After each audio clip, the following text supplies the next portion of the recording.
उस पड़ाव की तरफ जा रहे हैं कि बौद्ध धर्म में श्रद्धा भक्ति या भक्ति का जो उत्पत्ति है, उसका विकास है, किस तरह से हुआ था या हुआ है। तो उसकी कुछ ऐतिहासिक बातों को और कुछ ध्यान के माध्यम से हमने जो 5 दिन में जो कुछ भी हमने सुना है और हमने कुछ अनुभव करने का प्रयास किया है, ये सही में ऐतिहासिक तौर पे भक्ति की शुरुआत अगर हम देखते कि जो भी हमें बुद्ध के पूर्व जो हमारी श्रमण संस्कृति जिसे हम बौद्ध संस्कृति कहते हैं, उसके जो अवशेष मिले हैं, उस अवशेष के आधार पर क्या हमें लगता है कि भक्ति श्रद्धा ये हमारा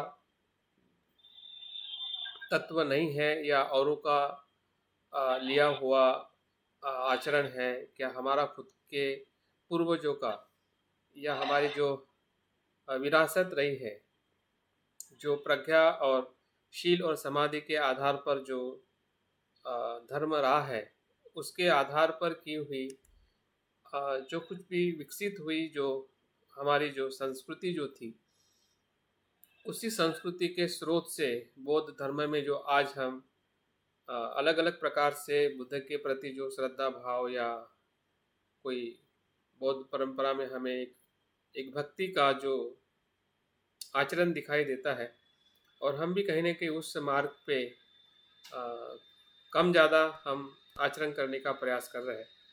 तो इसकी हमें बहुत ही गहराई से उसकी खोज करनी है, और खोज करना ये बौद्ध का सबसे बड़ा स्वभाव है। अगर हम खोज नहीं करते हैं तो हम सच्चे बौद्ध नहीं हो सकते हैं। बौद्ध तो हो सकते हैं क्योंकि परंपरा में हमें हमारे माता पिता से या बाबा साहब के धर्म क्रांति से जो हमें वारसा मिला है, तो बहुत सारे बौद्ध, जैसे कि मैं भी अपने आप को जब बौद्ध कहता हूँ तो मेरे माता पिता बौद्ध होने का मुझे गर्व होता है, लेकिन उतना ही पर्याप्त नहीं है हम सभी के लिए।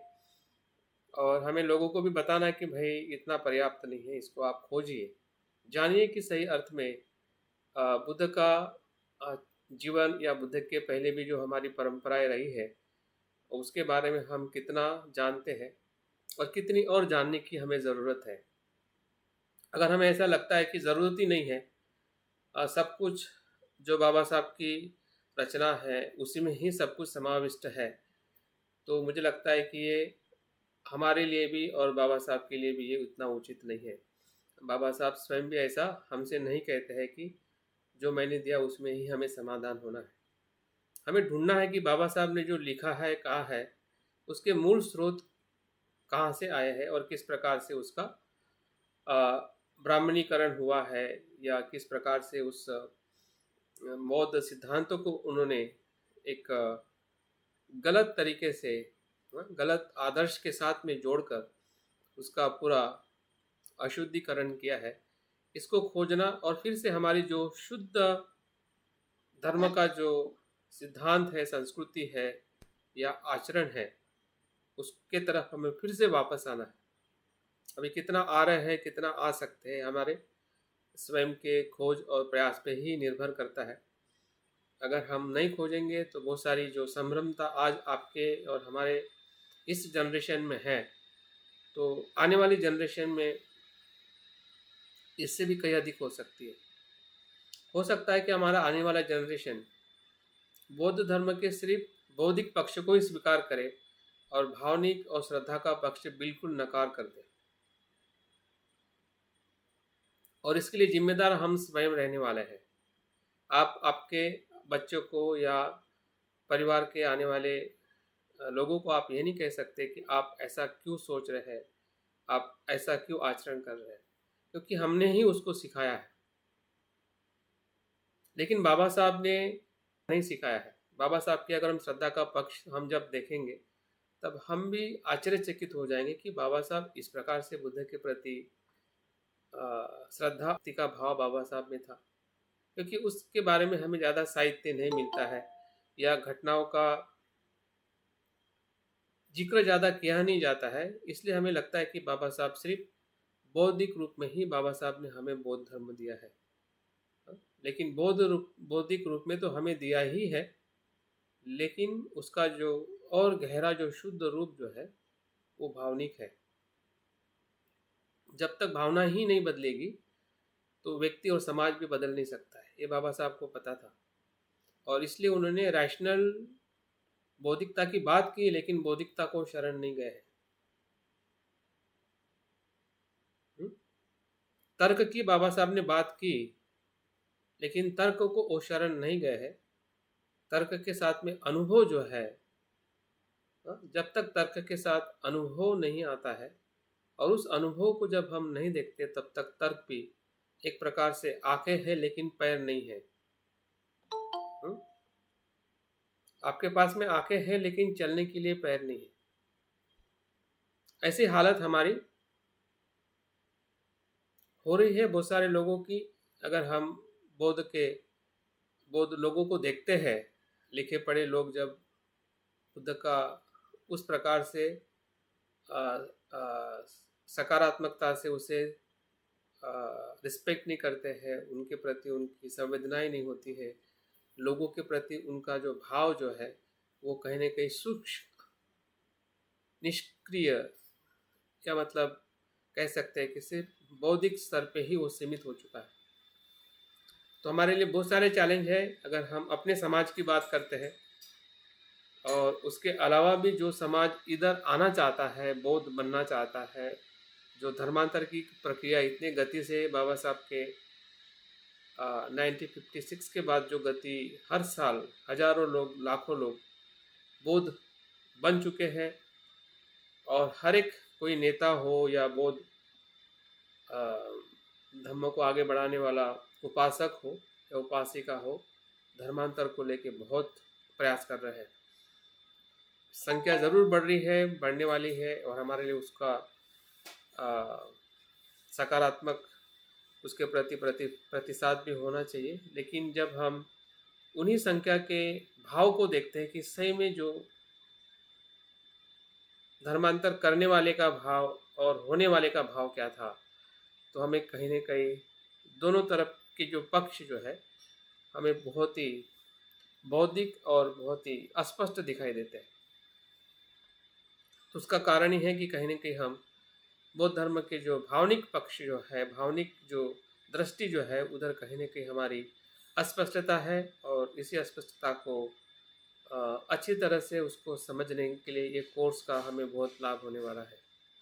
तो मैं उम्मीद करता हूँ 5 दिन में कुछ न कुछ हमने अपने हृदय पे उसका जो असर हमें हुआ है, विचारों पे, या हमारे कुछ भी संभ्रम रहे होंगे या प्रश्न पहले रहे होंगे, हो सकता है कि ये सुनने या अनुभव करने के बाद कुछ प्रश्न भी निर्माण हुए कुछ प्रश्न आपके समाधान भी हुए होंगे। तो आप दोनों प्रकार से अपने मनोगत को आप अभिव्यक्त कर सकते हैं, और सभी को वैसे फर्जियात है, लेकिन आज समय के अनुसार जितने लोग बात कर सकते हैं तो उसका भी हम थोड़ा ख्याल रखेंगे।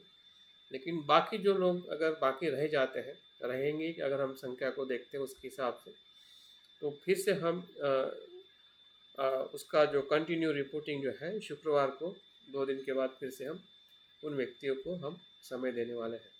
तो कोई छूटने वाला नहीं है। ऐसा मत समझिए कि जो आज नहीं देगा तो मैं छूट गया हूँ, मुझे नहीं बात करनी पड़ेगी। ऐसा नहीं है, बात सभी को करनी है।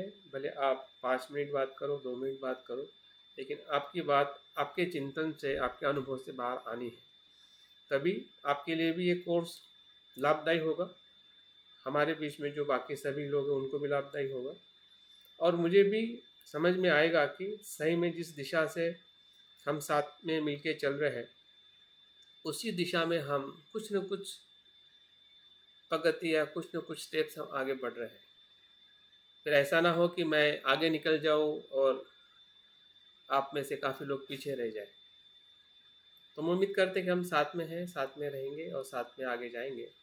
तो और ज़्यादा समय मैं न लेते हुए, मैं आप में से कोई भी मित्र अपनी बात को रखना चाहता है तो 3 बातों का ध्यान रखें। एक तो आप जो अभ्यास किए हैं, सैद्धांतिक रूप में जो प्रवचन हमने सुना है, उसमें से कुछ आपके डाउट्स कम हुए हैं क्या, और आपको उसमें से क्या जानकारी मिली। अगर आपके डाउट्स कम हुए हैं तो कौन से जानकारी से आपके कुछ डाउट्स कम हुए हैं, और जो ध्यान साधना करके आपके जो ध्यान के जो अनुभव रहे हैं, उस अनुभव से आपको क्या लगता है कि यही श्रद्धा का, भक्ति का स्रोत हो सकता है। क्योंकि आने वाले समय में जो मेडिटेशन करेंगे, ये इसी अनुभव के आधार पे आपको ज़्यादा मदद करने वाले हैं। ठीक है, बात कर सकते हैं, प्लीज़ कंटिन्यू। सुभाष जी। सुभाष जी, हाँ जी। सर मैं रिपोर्टिंग तो ठीक है थोड़ी करूँगा, लेकिन बाद में भी कर सकता हूँ।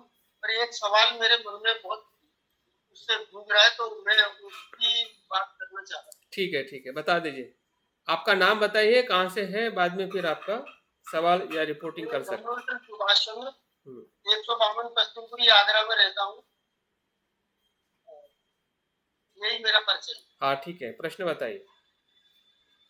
प्रश्न ऐसा है, जैसे ये श्रमण संस्कृति मतलब बौद्ध श्रमण संस्कृति में भी बौद्ध संस्कृति की बात में है, बौद्ध संस्कृति वर्सेस वैदिक संस्कृति, इसका संघर्ष ये बाबा साहब ने भी कहा ना कि यही मतलब झगड़ा है। तो अभी हम अपने जैसे देश के लेवल पे देखो, लेकिन ये देश के ही नहीं, ये विदेशों में भी मतलब वैश्विक लेवल पर भी ये वैदिक संस्कृति का जो जो नेगेटिव चीजें हैं या श्रमण संस्कृति के, बौद्ध संस्कृति के विपरीत ऐसे तत्व हैं इनके। सीधी बात है कि ये मानवतावादी और अमानवतावादी, एक शब्द में अगर कहा जाए तो वो अमानवीय का जिस ताकत और शक्ति के साथ मतलब प्रसारण हो रहा है देश के अंदर, तो वही हुआ ही है जिससे कि इतना पतन की अवस्था है आज आम व्यक्ति की। और ये विदेशों में भी आए दिन ये घटनाएं दिखने में आती है, मतलब वो विदेशों में भी फैल रही है। जो यहाँ से जो लोग गए हैं वैदिक संस्कृति को मानने वाले, वो ये जाति धर्म और इस तरह की बातें या ये पॉल्यूशन, मेंटल पॉल्यूशन वहां पर भी फैला के ये वैश्विक स्तर पर ये समस्या को बढ़ता हुआ जा रहा है। ऐसा ऐसा है। तो इसमें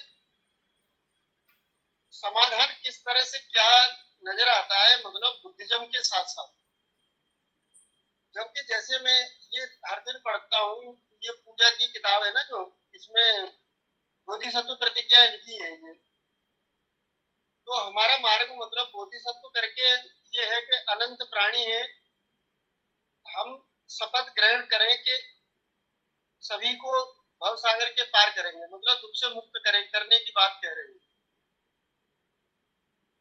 और ये संघ में भी धर्मचारी की प्रतिज्ञा भी होती है जो ऑर्डर मेंबर बनता है। तो प्रश्न ऐसा खड़ा होता है कि दो सवाल मेरे इसमें आते हैं। एक तो यही कि हमारी जो लड़कियां हैं जो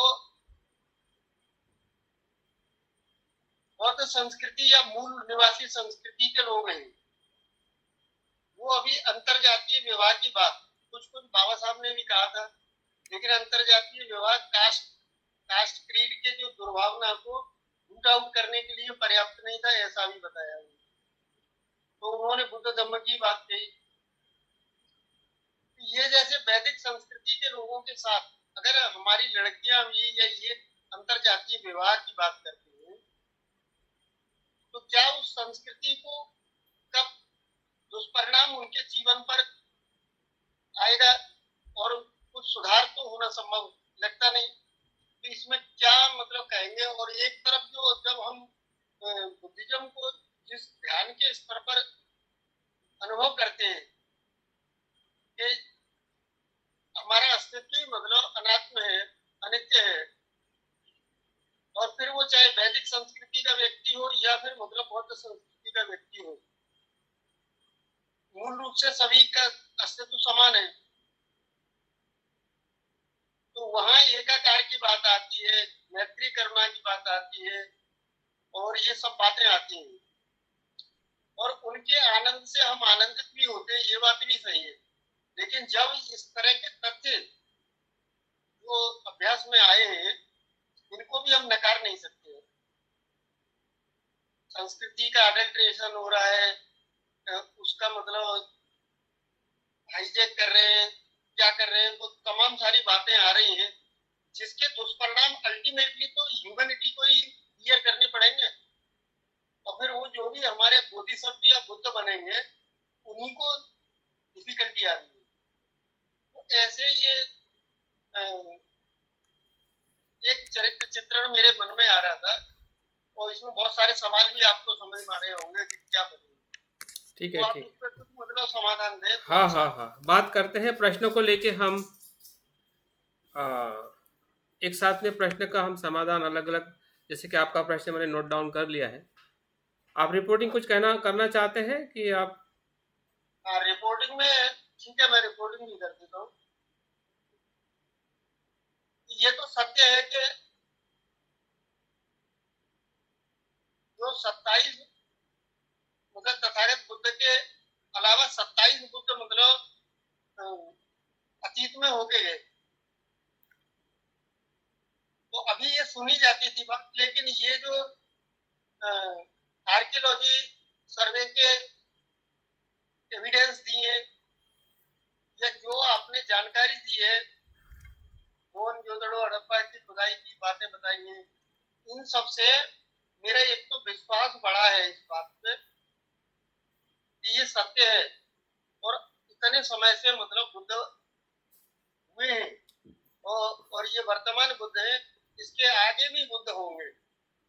क्योंकि ये श्रृंखला भी दीपांकर बुद्ध से बुद्ध ने जब मतलब सुमेध जो के तथागत शाक्यमुनि बुद्ध के रूप में आए उनके विषय में कहा था। तो अभी उन्होंने कहा कि मैत्रेय बुद्ध आएंगे, तो ये वाक्य मतलब बुद्ध का वाक्य असत्य नहीं होता। इन बातों पर मेरा विश्वास है। और इससे एक चीज और ये आई, बार बार ये आता है ना ये इसमें बुद्ध वंदना के अंदर कि जो उससे एक भाव मेरे मन में यही आता है कि उसको तो मैं ज्यादा लंबा कोट नहीं करता कि बुद्ध और बोधिसत्व हमारे बीच में भले ही उनका ये भौतिक काया नहीं है, लेकिन धर्म काया के रूप में वो हमारे ही बीच में रहते हैं। और वो हम भले ही नहीं जान पाते हो, हम उनके साथ कनेक्टिविटी कर पाते हैं नहीं कर पाते हैं, ये अलग अलग अवस्था की बातें हैं। पर वो कहीं न कहीं होके हमको हमेशा मदद करते रहते हैं और हमको बुद्ध बनने में उनका सहकार्य रहता है। तो ये ऐसे ऐसे कुछ मतलब मेरे विश्वास इससे दृढ़ हुए हैं। और ये जो भी आपने ध्यान बताए हैं, ये ध्यान के अभ्यास करने से मैंने दो दो बार भी किया है इनको, एक एक को दो बार किया है और बार बार करने की ये रहती है। वो पारंपरिक रूप से वो करने के साथ साथ फिर मैं आज मध्यम निकाय और इनके रेफरेंस आपने दिए थे ना, तो मध्यम निकाय को लेके मैं बैठा भी, जो कोडिंग थी उसमें। और मध्यम निकाय में जो शब्दावली इस तरह की है, जो मेरे पास ये मध्यम निकाय रखा है यहाँ, तो मैं बता नहीं सकता कौन सा है। तो उसमें अनापान सती सूत्र मुझे मिला नहीं कहीं, तो वो दीर्घ निकाय में ही फिर गया मैं। इसमें ये क्या नाम है, विशुद्धि मध्य के अंदर गया, विशुद्धि मध्य में ही दीर्घ निकाय मिला। तो उसकी स्टडी लंबी थी, वो मैं नहीं कर पाया, लेकिन करनी है मुझे। पूरा अनापान सती ध्यान उसके अनुसार भी करना है और आपको भी बीच बीच में मतलब इन्वॉल्व करके मैं थोड़ा तो। और ये बड़ा स्पष्ट मुझे हो गया है अनित्यता के तहत कि कुछ भी है नहीं, मतलब परमानेंट है ही। और ये जो पंचस्कंद है या इनके जो ध्यान इतने सारे आपने पढ़ाए हैं हमको, इनसे बहुत ज्यादा स्पष्टता मेरे को और दृढ़ हो गया, विश्वास हो गया। तो मेरा विश्वास बढ़ा है, तो फर्म हुआ हूँ मैं। Good good. लेकिन ये तो जैसे अभी सवाल आ गया हाँ। चर्चा के दौरान निकला, तो एक तरह से ये विरोधी बात आ गई।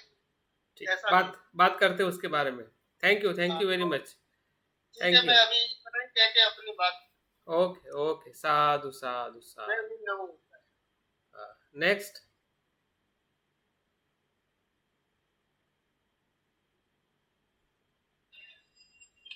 हेलो। हाँ बोला बोला, अनिता जी बोलिए। हाँ जय जय। जय। सर आपके हर नाम कोर्स बता में। के कहाँ से हो बताइए। हाँ हाँ सर, मेरा नाम अनीता गजबी है, मैं थाना से हूँ। सभी को जय भीम नमो बुद्धाय। सर के हर कोर्स में एक नयापन होता है सर, मतलब सर का कोर्स ही ऐसा पूरा होता है कि उसमें पूरे हमें आज तक मतलब हम जब स्कूल में जा रहे थे इस कोर्स के बारे में, हड़प्पा संस्कृति के बारे में, हम लोग स्कूल में जाते थे तभी हमने ये हड़प्पा संस्कृति के बारे में मतलब पढ़ा होगा, और अब तो हम भूल ही गए थे। तो सर मतलब सर ने ये बताया है कि हड़प्पा संस्कृति का अस्तित्व ही लगभग 2550 ईसा पूर्व है। तो हम लोग मतलब अभी हम सर ने हमें फिर वापस हड़प्पा संस्कृति मतलब बौद्ध धर्म और उसके हड़प्पा संस्कृति के बारे में बताया है कि 2550 सर वहां हमें लेके गए कि 2550 ईसाई पूर्व और 1900 ईसाई पूर्व के बीच रहा था। तो अभी सर ने ये बताया है तो बहुत मतलब हमें जब तक ये हम भूल ही गए थे, तो ये बहुत ही सर ने हम लोगों को देके भी बताया है कि, और फिर उन्होंने कहा है कि वृक्ष और पक्षियों की पूजा है, और भारत का मूल धर्म सत्य धर्म है। तो ये हमें पता ही नहीं था। तो भारत का मूल धर्म सत्य धर्म है, और बाद में बुद्धिमत्ता के धर्म के बाद में उसे बौद्ध धर्म के नाम से नाम दिया गया। तो ये अभी हमें ये बातें सर ने बताई तभी हमें पता चली, नहीं तो अभी तक ये बात पता ही नहीं थी। और बाद में ये तो पता था कि प्रज्ञा मैत्री अहिंसा और करुणा की बात थी। और मोहनजोदड़ो तथा हड़प्पा नगरों में वो उत्खनन हुआ खंडरों में 1922 मतलब सर ने बताया कि 1922 में बौद्ध स्तूप और उनकी अन्य मूर्तियां और चिन्ह भी मिले हैं। तो ये बातें सर के कारण हमें पता चली। श्रमण संस्कृति और वैदिक संस्कृति के बहुत ही सर ने स्पष्टता दी है कि हम लोग कैसे मतलब वैदिक संस्कृति अभी तक तो मतलब वैदिक ब्राह्मण संस्कृति पे ही ज्यादा आज भी वही दौर दूसरी तरफ चल रहा है। और हम सर ने बहुत स्पष्ट किया है कि अपनी जो संस्कृति है वो तर्क विज्ञान और समानता और स्वतंत्रता के ऊपर है, न्याय श्रम इन मूल्यों पे है। ये बहुत ही स्पष्ट हुआ उनके कोर्स के कारण। दूसरा सर ने बताया है कि पुरातत्व विज्ञान में बौद्ध स्तूप, तो वो पीपल के पत्र, प्रार्थना शैली, इन सब बातों में बौद्ध स्तूप ये सब बताया सर ने। और आमतौर से मतलब 27 पूर्व बुद्धों के नाम जो हम लोगों को मुझे तो ये मतलब पूरे ऐसे पता ही नहीं थे, तो सर के कारण पता चल गए कि उनमें से 4 थे तहंकर, मेघंकर, शमंकर तथा दीपांकर। और सब सर ने पूरे सभी के नाम बताए 27 बुद्ध। मतलब हम आज तक सिर्फ सिद्धार्थ गौतम बुद्ध और उनका भी हम लोग ठीक से नहीं कर पाए, मगर सर ने पीछे जाके पूरा वो इतिहास ये किया, तो ये हमारे लिए मतलब बहुत ही जरूरी था। और मतलब बहुत पूरी सभी 27 बुद्ध के नाम और उनकी पूरी मतलब उनके जो दो बुद्धों के मतलब बुद्धों की विचारधारा में ज्यादातर कोई अंतर नहीं रहता है, ऐसा भी सर ने कहा है। तो ये बात भी सर ने बहुत स्पष्टता से कही है। और मतलब श्रद्धा क्यों महत्वपूर्ण है, तो दुख की अनुभूति से हमको श्रद्धा उत्पन्न होती है और दुख से मुक्त होने का मार्ग पे चलने के लिए श्रद्धा के बहुत ही महत्व है। तो हमें किस तरह वो भावनिक हमें प्रतिसाद देना चाहिए, मतलब अपना प्रतिसाद देने का हमारा जो भीतरी मन है, हमारा जो भीतरी भाव है, वो अस्पष्ट होने के कारण हम मतलब अभी खुला भी नहीं हो पाते और वो अस्पष्टता, वो अज्ञान, ये बहुत सारे चीजें होने के कारण हम कहते हैं कि हम बौद्ध है, मैं कहती हूँ बौद्ध है, ये है, पूजा करते हैं या कुछ पठन भी करते हैं, मगर वो अंदर से जो आत्मिक भावनिक प्रतिसाद और वो समर्पित भाव, तो वो अवेकनिंग ऑफ बुद्धा से उन्होंने कहा है कि मतलब वो श्रद्धा हमें पता नहीं चलता कि हम क्या, पहले श्रद्धा एक खिंचाव है, एक मतलब बुद्धत्व के हमारा खिंचाव ही है कि हमें बुद्धत्व तक जाना है। तो हमारा ये खिंचाव, जो बातें हमने देखी है, तो श्रद्धा का बीज होगा तभी हम आगे चल सकेंगे। तो सर का मैं ये कोर्स में श्रद्धा का भाव ही उसका सर ने बहुत अच्छे से भी बताया है, और जो श्रद्धा के ऊपर सर ने जो ध्यान दिया है वो तो बहुत ही अच्छा था। मतलब उसका तो बहुत ही मतलब हमें ऐसा लग रहा था कि श्रद्धा मतलब हम लोग इतने दुख में जब ये कोरोना का पीरियड हो या कुछ भी हो, तो हम अपने आप को परिवर्तित कर सके, और इसी को हर श्रद्धा कहते हैं। ये सर ने अपने इस श्रद्धा के ध्यान से हमें बताया है। तो सर का मैं बहुत बहुत पुण्यानुमोदन करना चाहती हूँ और बहुत बहुत साधुवाद करना चाहती हूँ। थैंक यू अनिता जी। कुछ प्रश्न है आपको लगा है या कुछ समाधान हुआ है आपके प्रश्न का? अगर कुछ आपके मन में कुछ प्रश्न थे पहले आवाज नहीं आ रही। श्रद्धा भक्ति को लेके कुछ आपके मन में प्रश्न थे, ऐसा कोई समाधान हुआ है या फिर कुछ आपके मन में कुछ प्रश्न पूछना चाहते हैं जो संभ्रम या भ्रम जैसा लग रहा है आपको? नहीं सर, हाँ, स्पष्ट हो गए इसका मतलब आप? स्पष्ट हो गया। ठीक है। Thank you Anita ji. Okay, next.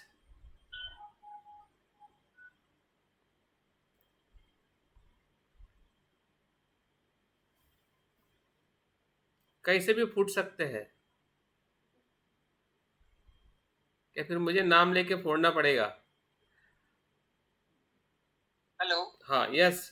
हाँ, मेरा हाँ, आवाज आ रहा है सर? आवाज आ रही है। हाँ, मैं सुधाकर पाटिल नागपुर से बोल रहा हूँ। हाँ जी, बोलिए। हाँ, अपन वो वर्कशॉप में मिले थे। हाँ मैं हाँ हाँ हाँ। संचालन किया था। हाँ और जी। ये जो कोर्स है आपका, ये यानी इसके पहले भी मैंने आपके कोर्स ज्वाइन नहीं किए, ये पहली बार मैं आपका कोर्स ज्वाइन कर रहा हूँ, किया है। हाँ। और ज्वाइन करने के पहले भी मुझे थोड़ा संभ्रमित था कि 24 दिन में कैसे लगातार रहूं? इसमें ज्वाइन हो पाऊंगा कि नहीं, इसलिए फिर मैं जल्दी ज्वाइन नहीं किया।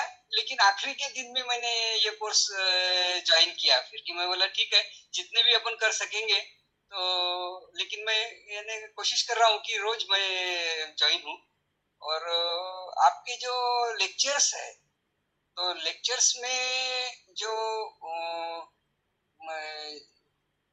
जो श्रद्धा को लेके या जो बुद्धिज्म को जो लेके बहुत स्पष्टता आ रही है कि यानी बुद्ध काल या उसके पहले एक यानी कैसे बुद्ध हो गए हैं, इसके बारे में भी जो आपने इंफॉर्मेशन दिया है, और टॉक में तो उससे बहुत स्पष्टता आ रही है। और मेन बोले तो ध्यान साधना भी आप जो ले रहे हैं, तो उससे यानी श्रद्धा तो बढ़ रही है। और आपने जो एक एग्जांपल दिया आपका, कि आप जब धम्ममित्र थे तो आपको जो सवाल पूछा गया कि भाई श्रद्धा इंपॉर्टेंट है कि प्रज्ञा इंपॉर्टेंट है, तो आपने उस वक्त भी जो बताया कि नहीं, यानी श्रद्धा मेन है, उसी से हम प्रज्ञा की ओर जा सकते हैं। तो ये भी मुझे बहुत अपीलिंग लगा कि सही में यानी बिना श्रद्धा से हम आगे नहीं बढ़ सकते हैं। पर और वो जो दुख से निर्माण होती है, ये जो बात है, तो मुझे थोड़ा सा उसके बारे में स्पष्टता दीजिए कि यानी दुख से वो कैसी श्रद्धा निर्माण होती है। हाँ हाँ मेरा तो विश्वास है इस पे, पर वो अभी जो मेरी मिसेस जो है, जो में वो थोड़ा इस वे में ज्यादा नहीं है, पर वो यानी दुखी तो है, दुख तो उसके जीवन में लगातार आ रहे हैं, पर वो अभी तक यानी उसके मन में श्रद्धा का भाव उत्पन्न नहीं हो रहा है। तो मैं थोड़ा सा उसमें ये होता हूँ कि भाई उसमें क्यों ये नहीं भाव उत्पन्न हो रहा है, दुख से अपन जो बोलते हैं, क्योंकि ऊर्ध्वगामी चक्राकार मार्ग से जैसे अपन जाते हैं ना, तो वहां दुख के बाद श्रद्धा उत्पन्न होती है। तो मुझे थोड़ा सा मैं संभ्रमित रहता हूँ कि यह क्यों श्रद्धा उत्पन्न नहीं हो रही है। तो थोड़ा गुड सा गुड इसके बारे गुड में मुझे स्पष्टता हाँ हाँ अच्छा अच्छा प्रैक्टिकल हाँ क्वेश्चन है आपका सुधाकर जी हाँ सभी हाँ के हाँ सभी के काम में आएगा इसमें थोड़ा सा ओके और, और ध्यान मेडिटेशन तो मैं कर रहा हूँ, लेकिन अभी भी मुझे जो इफेक्ट थोड़ा सा जो आना चाहिए, यानी वो नहीं आ रहा है। तो ठीक है, कुछ दिन के बाद वो मेरे में यानी भावनिक प्रतिशत ऐसा आता है, लेकिन ऐसा यानी श्रद्धा इतनी ऐसी ये नहीं हो रही। समझ तो उसके कारण भी हो सकता है कि मुझे ध्यान में जो यानी ये आना चाहिए रुचि वो हाँ नहीं हो रहा है हाँ मेरा। ठीक है तो वो एक है। बाकी ठीक तो यानी यानी कोर्स बड़ा यानी आपने जो डिजाइन किया है, जो पूरा जो बताया है, तो वो मैं पढ़ा उस पे, तो सही में यानी एक अच्छा यानी श्रद्धा और भक्ति का भाव बढ़ाने में मुझे भी ये बहुत फायदेमंद रहेगा।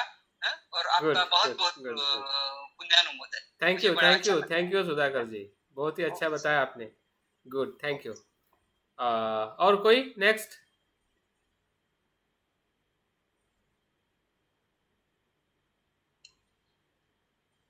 जय भीम सर। हाँ जय भीम सभी को हाँ मैत्रीपूर्ण नमो उदय जय भीम। हाँ आप मैं बोलूं या कल्पना में बोल रहे हैं? Ladies first it is okay. धन्यवाद। बोला बोला कल्पना ताई हाँ, तर पहले तो मैं थोड़ा मिस हो गया था, पहला लेक्चर मैंने सुना नहीं था और पहला ध्यान भी नहीं किया था मैंने आनापानसती का। फिर वो आपने जो वीडियो रिकॉर्डिंग वगैरह डाले ना, तो उससे मैंने फिर से सुना, तो ध्यान में मुझे बहुत ही अच्छा अनुभव हुआ है। आनापानसती ध्यान तो हिंदी ज्यादा बोलना नहीं आता, तो प्रयत्न कर रही हूँ हिंदी बोलने हाँ में। हाँ हाँ चालेल तो वो ध्यान में जो काउंटिंग करते हैं ना, वो नहीं किया, तो उससे भी बहुत ऐसा गहरी डीप में जाने का पहली बार अच्छा मौका मिला मुझे, तो वो बहुत ही अच्छा लगा। पहले लंबी सांस, फिर थोड़ा ये, और फिर सूक्ष्म सूक्ष्म करके, तो वो ध्यान में जाने का वो जो आपने जो ये दिए है ना, तो उससे मुझे बहुत ही फायदा हुआ। और वो जो 6 प्रकार की आपने मैत्री भावना ध्यान लिया, तो उससे भी बहुत ऐसा मुझे जैसा संकुचित विचार बोलते थे, तो वो पूरे फैलने लग गए अभी। तो वो मन एकदम से ऐसा लग रहा है कि अपन बहुत प्रयत्नशील होके ज्यादा से ज्यादा मैत्री तक पहुंच सकते हैं। खुद में वो अनुभव कर रही हूँ मैं। गुड और भक्ति और श्रद्धा जो आप बोल रहे हैं ना, तो मुझे जो पुरानी यादें हैं ना, वो ताजा हो गई। जैसे आपने हड़प्पा और मोहनजोदड़ो की जो बातें बताई है, तो मैं बचपन में जो मानवा पंथ है ना, तो वो करती थी पूजा, तो दंडवत, तो दंडवत तो डालती थी, लेकिन समझता नहीं था कि ये बौद्ध कालीन है और ये बौद्ध लोग भी करते हैं। तभी ये त्रिरत्न बौद्ध महासंघ में आने से बहुत ही मुझे समझ में आ रहा है कि वो कितनी भक्ति रही होंगी। वो तो दूसरों ने लिया, लेकिन हम कैसे पीछे रहे। लेकिन भंते संघ रक्षित की बहुत कृतज्ञता हूँ कि ये इसमें आए और आप जो हमको सिखाते हैं, तो उससे पूरा बहुत फायदा होता है। वो पानी ग्रहण बोलते हैं ना, वो भी मैं जान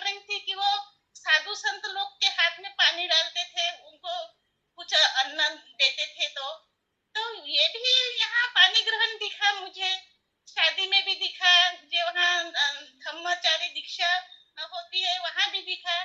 तो ऐसा मुझे श्रद्धा और भक्ति और बढ़ने लगती है। जैसे सप्तांग पूजा करते तो भक्ति बढ़ती है। तो ये आपके आपने जो ये काउंट किया है पूरा ये 24 दिन का, तो ये ध्यान से लेके जो खुद में अनुभव होता है, आपने जो बोला है व्यवहारिक और पारमार्थिक, तो व्यवहारिक में देखते हैं कि दुख है, लेकिन पारमार्थिक में आपने बोले कि वो दुख तो नष्ट भी हो सकता है। जैसे बुद्ध तो इतना महल छोड़ के उनको दुख दिखा और उन्होंने नष्ट होने का मार्ग बताया। तो ये धीरे धीरे धीरे धीरे मन में बहुत डीप जा रहा है। तो इससे मैं बहुत खुश हूँ। और जो कुछ मैं शिरपुर में गई, आपने बोले ना चिन्ह मूर्ति वगैरह, तो शिरपुर में गई तो वहां भी बहुत उत्खनन में बहुत सारी मूर्तियां मिली है, बहुत सारा देखी। तो इससे ऐसा लग रहा है कि जो ऐतिहासिक है, जो ठेवा है, उसके समीप जाना चाहिए और अपना विकास करना चाहिए। तो आपका बहुत बहुत धन्यवाद और बहुत बहुत आपका पुण्यानुमोदन। थैंक यू कल्पना ताई। आप कहाँ से हैं? मैं नागपुर से हूँ, ठीक। लेकिन अभी महाड़ में हूँ। ठीक है ठीक है, महाड़ आएंगे हम मिलने के लिए आपको। महाड़ में कौन है? मेरा लड़का है यहाँ। महाड़ में? हाँ हाँ पिछले साल हम गए थे उधर, रमाई का जो मकान है ना, हाँ रमाई का जो जन्मस्थली है, हाँ वहां तक गए थे। और फिर महाड़ में हम विजिट करने वाले थे, लेकिन वहां पे बहुत बाढ़ था पिछले साल। महाड़ में आए तो लड़का बैंक में ही इधर। हाँ हाँ हाँ, तो महाड़ हम जरूर विजिट करेंगे। ठीक है, तैयार रहिएगा। Welcome welcome. ठीक है, महाड़ देखना हमारा बाकी रह गया पिछले बार। हाँ हाँ बहुत हाँ अच्छा है। हाँ हाँ, नहीं बाढ़ थी और वहाँ पे रिस्ट्रिक्शन था अंदर। महाड़ की भी एक बात है सर, ये जो महाड़ की लेनी है ना, लेनी हाँ हाँ हाँ, किसी अंग्रेज ने ये शोध के रखी थी, खोजी थी। और ये भी मेरे को बहुत याद लगा कि बाबा साहब इधर से आए और वहाँ मनुस्मृति भी जलाए और महाड़ का सत्याग्रह और लेनी देखने गए। हाँ हाँ, मतलब नहीं वो बाबा साहब भी कितना बौद्ध था। इसलिए तो मैं कह रहा हूँ, इससे बाबा साहब की जब भक्ति देखेंगे तो पता चलेगा कि बाबा साहब कितने भक्तिशाली थे बुद्ध के प्रति। इससे भी श्रद्धा और भक्ति बहुत बढ़ जाती है। बिल्कुल बिल्कुल, thank you Thank very you. Much Kalpana ji. और नेक्स्ट,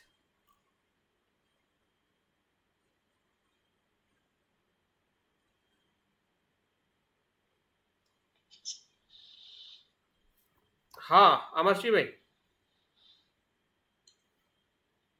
सभी को मेरा मैत्रीपूर्ण नमो बुद्धाय, जय भीम। जय भीम नमो बुद्धाय। वैसे तो स्पोर्ट्स में जुड़े हुए हैं, उसके पहले भी आपके बहुत सारे पोस्ट पे हम प्रभावित थे और जुड़े थे और बहुत कुछ सीखने को भी मिला है। ध्यान साधना का जो 3 महीने का कोर्स था उसमें भी जुड़ा हुआ था, और दूसरे और भी 3-4 कोर्स थे उससे जुड़े रहते हैं। इस कोर्स में भी जुड़ने के लिए तो मैंने सम्मति दे दिया था। इस बार ये बौद्ध धर्म में भक्ति योग साधना, ये विषय थोड़ा मेरे लिए नया है, तो इसमें कुछ समझने में थोड़ी कठिनाइयाँ तो होती ही रहती है, फिर भी जो मैं समझा हूँ तो मैं आपको के सामने रखता हूँ।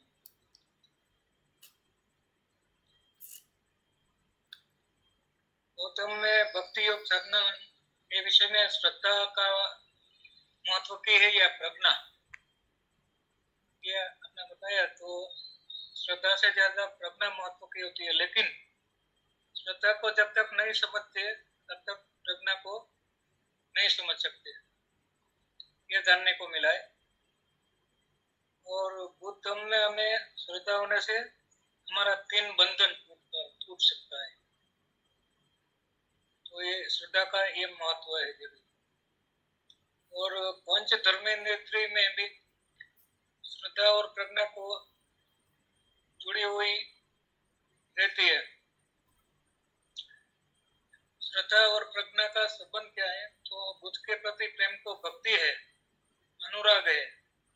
हम बुद्ध के शरण गमन से बुद्ध से समर्पित हो जाते हैं। जैसे दूसरे धर्म में भक्ति और श्रद्धा होती है, तो हमें प्रश्न होता है कि क्या बौद्ध धर्म में भी हम अंधश्रद्धा की तरफ तो नहीं जा रहे हैं ना, ऐसा कुछ लगता है। लेकिन ऊर्ध्वगामी मार्ग से श्रद्धा उत्पन्न होती है तो हमें दुख का एहसास होता है या अनुभव होता है, उससे मुक्त होने का मार्ग ही श्रद्धा है।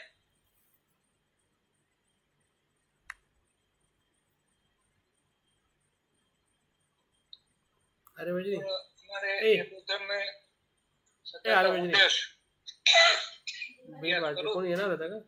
ये तो बताया, वो बौद्ध एवं हिंदू धर्म में भक्ति योग का तुलनात्मक अपने जो विवेचन किया वो भी अच्छी तरह समझ में आया। लेकिन एक बात मुझे जो बौद्ध धर्म में और हिंदू धर्म में है वो कॉमन लगी। जैसे हिंदू धर्म में मूर्ति पूजा होती है, वो बौद्ध धर्म में भी मूर्ति पूजा होती है। तो ये मूर्ति पूजा अगर हमारे अंदर की श्रद्धा होती है तो मूर्ति पूजा ईच एंड एवरी टाइम हर एक समय पर जरूरी है क्या, ये मैं नहीं समझ सकता हूँ। तो उसके लिए जरा आप मुझे मार्गदर्शन देंगे तो अच्छा रहेगा। और हमारे आध्यात्मिक विकास के लिए ये भक्ति योग साधना का साक्षात्कार कैसे करें, उसका एहसास हुआ। अलग अलग ध्यान साधना के माध्यम से हम जानने का प्रयास करें तो हमें ये श्रद्धा क्या है वो जानने को मिल सकता है। ज्ञान और मंत्र में क्या फर्क है, उसकी 3 काया है और भक्ति योग से क्या संबंध है। भक्ति योग शब्द कहाँ से आया है, योग का मतलब द्वय होना या समर्पित होना, ज्वाइंट होना या समर्पित होना ऐसा होता है। दूसरे दिन जो कोर्स का दूसरा पड़ाव था उसमें अपने हड़प्पा एवं श्रमण दर्शन के आधारित पूर्वकालीन पूजा एवं भक्ति स्वरूप के बारे में लिख दिया। पूजा का और प्रतिमा का महत्व हड़प्पा संस्कृति में क्या है, उस समय को प्रस्तुति अवशेष जो हमें मिली है वो वर्तमान के बुद्ध के प्रति श्रद्धा बनती है और वो गहरी है, गहरे भी होते। बुद्ध के पहले भी बुद्ध थे, हुए हैं, उनके बाद भी बुद्ध होंगे। जो मार्ग हमारे द्वेष, भय और लोभ को कम कर सकता है वो बुद्ध का ही मार्ग है जो मैत्री बढ़ा रहा है। जो भिक्षु ये बात करता है जिससे हमारा लोभ, द्वेष और कम होता है तो वो बुद्ध वचन है, ऐसा मैं समझाऊं। दूसरा उद्देश्य सामन दर्शन या परंपरा किसे कहते हैं, तो परिणामकारक शरणगमन 27 प्रकार के बुद्ध का इतिहास हमें जानकारी नहीं मिलती है, लेकिन 28 प्रकार के बुद्ध जो वर्तमान में बुद्ध है उसके बारे में जानकारी मिली है।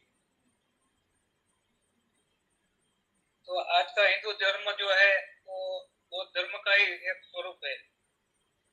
पुरातत्व विज्ञान में बौद्ध वस्तु है जो पीपल पत्र, स्वस्तिक, प्रतीक चिन्ह, प्रार्थना शैली, सिंधु की मुहरे में बुद्ध, पूर्व बुद्ध, हड़प्पा और मोहनजोदड़ो में बौद्ध स्तूप, ये सभी हमें जो मिलता है वो बौद्ध धर्म से, बौद्ध के जो स्वरूप है उससे मिलता जुलता है।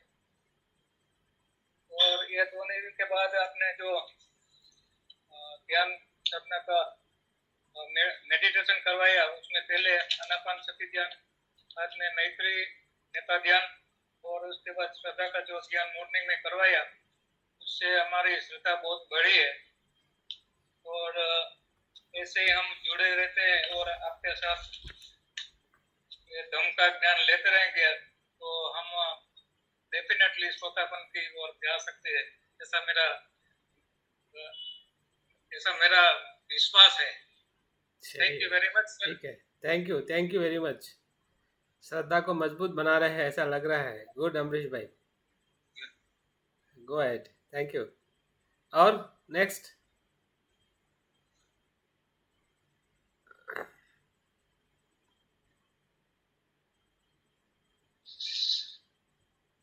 सर मैं बात करूं? हाँ हाँ संध्या टाइम में। जय भीम, नमो बुद्धाय। जय भीम। सर मुझे ये हड़प्पा और ये मोहनजोदाड़ो जो संस्कृति है, ये मुझे इसके बारे में कुछ मालूम नहीं था पहले। जब बचपन में थोड़ा इतिहास में पढ़ा था वही थोड़ा सा मालूम था, लेकिन ये हड़प्पा की और मोहनजोदाड़ो की संस्कृति जो है वो बुद्ध की परंपरा या बौद्ध धर्म की समाज संस्कृति है, ये मुझे पता चला। इसमें बहुत स्पष्टता आई है थोड़ा। और वैसे मैंने ये एक गुजरात में एक हड़प्पा संस्कृति का गांव मिला है सर, मैं वहां गई थी। जब मैं कॉलेज में पढ़ रही थी, मैंने पाली और बुद्धिस्ट स्टडी में किया है। लोथल हाँ लोथल में गए थे सर हम। तो वहाँ वो जहाज उनके जहाज चलते थे, व्यापार चलता था, ऐसा वहाँ पे मतलब है लिखा हुआ है, वहाँ पे तो जाना। लेकिन मतलब ऐसा वहाँ अपनी बौद्ध संस्कृति थी ये नहीं मालूम था।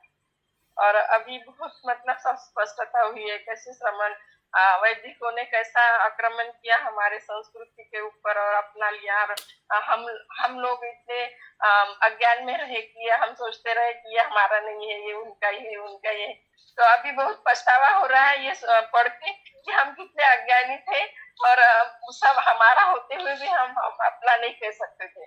तो इतना ये होता था। अभी बहुत ये हो रहा है कि हम कितने अज्ञान में थे। तो और भक्ति शब्द जो मैंने पहले सुना था, तो आचार्य शांतिदेव ने शायद इसका इस्तेमाल किया था पहली बार।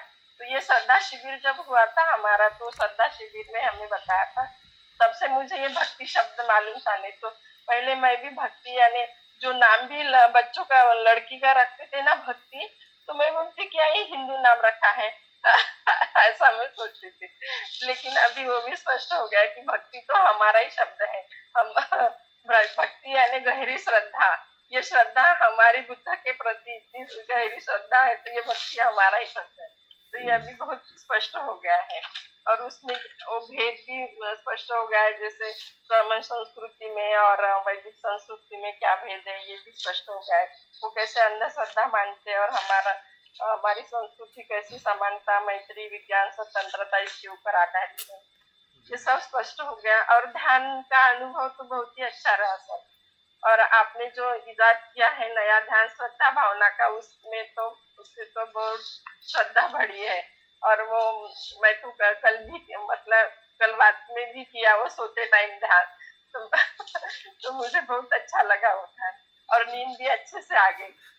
तो बहुत ही अच्छा लगा। वैसे प्रश्न वगैरह कुछ है नहीं, लेकिन बहुत सारी स्पष्टता आ गई है। गुड अभी कोई शंका नहीं है सब। हाँ शंका थी वो उड़ गई, शंका उड़ गई शंका निकल गई है शंकाएं थी लेकिन पहले उड़ तो गई। मुझे ओम शब्द में भी शंका थी सब। उसके बारे में भी हम बाद में स्पष्टता करने वाले हैं। हाँ ओम शब्द भी हमारा नहीं ऐसे लगता था।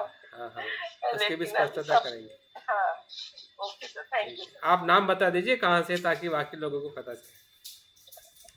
मैं नागपुर से हूँ, संध्या नरवाड़े। ठीक है। धम्मलोका सेंटर धम्ममित्र हूँ, धम्मलोका सेंटर दक्षिण पश्चिम केंद्र Nagpur. Okay thank you Sandhya ji. Okay next कौन तैयार है? या परुकांत बोला। जय भीम। आवाज नहीं आ रही आवाज आ रही है। हाँ दिक्कत चल रही है गले में। स्पष्ट नाही येत आवाज। चालेल, जेवढा येईल तेवढा बोला तुम्ही। वर्णाची माहिती पूर्ण चाहिए। मी परुकांत शंभरकर पुण्यावरून बोलते।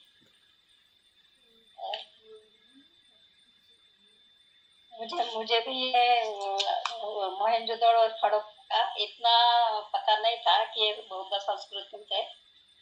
लेकिन अभी वो स्कूल में थे तो वो भी वो बताते आप जब बताते थे तो वो चित्र याद आ रहा थे सामने तो पढ़ाई में।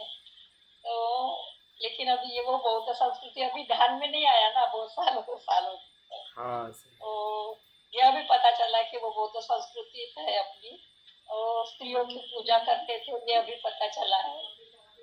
तो आपके वो टॉक से तो हमें वो स्वस्तिक का ऐसा लगता था कि ये हिंदू धर्म का ही है। ओम जो है वो भी सब भी यदि है हिंदू धर्म के, हम बचपन से तो अभी तक वही समझते थे, और उससे हम नफरत करते थे कि ये हिंदू का है, हिंदुओं का है, बौद्धों का नहीं है। लेकिन अभी वो समझ में आता है कि ये जो सब ये है ये सब अपना था, वो इन लोगों ने हाईजैक किया, और हम उससे अनभिज्ञ थे कि हमें इसका कुछ पता नहीं था कि हमारा है, और हमने ये स्वीकार करना चाहिए। लेकिन अभी सभी ये किसी के लेक्चर मैसेज भी सुनने को मिलता है, तो अभी थोड़ा समझ में आता है कि नहीं नहीं ये अपना है, तो अपन ने इसको स्वीकार करना चाहिए। तो ये हमें समझ में आया जी, नहीं बोल। और ध्यान का अनुभव है, और ये संस्कृति, ये श्रमण संस्कृति की 3 जो बताए ना, समन संस्कृति, शमन संस्कृति, तो ये की पता था शमन संस्कृति का। और वो शमन संस्कृति बोले तो सन्यासी होना इतना ही पता था, लेकिन अभी आपने जो बताया समन संस्कृति भी है, और श्रवण और एक स्वयं परिश्रम करने वाला एक वो भी है, ये अभी पता चला है। तो अभी ये समझ में आया। और ध्यान का अनुभव मेरा ऐसा था कि मैंने आंखें बंद की और ये करने लगी, अपने ध्यान करने लगी, तो मेरा शरीर बहुत ऐसा एकाग्र हुआ, पूरा शरीर एकदम, और जैसे ऐसा थोड़ा भागने लगा। नींद नहीं थी, लेकिन वही जागृति पूरी तरह, और सांस जो है वो बहुत स्लो हो रहा था पूरा पानी में। तो वो अनुभव मैंने लिया। आनापानसती ज्यादा नहीं बोल पा रही हूँ। ठीक है। Okay, thank you very much. Welcome, thank you. और नेक्स्ट।